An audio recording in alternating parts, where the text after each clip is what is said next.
డబ్బుకు ప్రతిఫలంగా శారీరక సుఖం, అది కూడా నువ్వు లిరిక్స్ పెట్టి రాసినప్పుడు యాక్సెప్ట్ చేద్దామా ఫ్రెండ్స్? ఇప్పుడు చాలామంది మాట్లాడతారు, గిరీష్ సినిమాని సినిమాలాగా చూడు కదా అని. అంటే మళ్ళీ నా షోని షోలాగానే చూడు, నా భావాజాలాన్ని బాధ్యతగానే చూడు, వారానికి ఓసారి ఆనందం లేదా స్వర్గానికి దారి చూపించడం, ఇట్లాంటి లిరిక్స్ ఏంది అని అంటున్నా.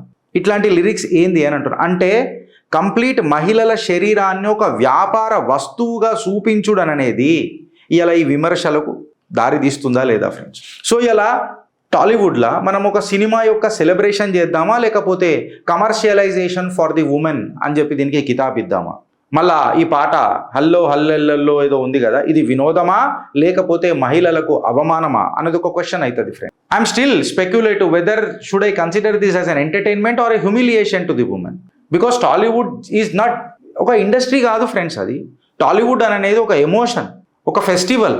ఇన్ఫ్యాక్ట్ చెప్పాలనంటే ఎంతో మందికి ఒక కుటుంబం.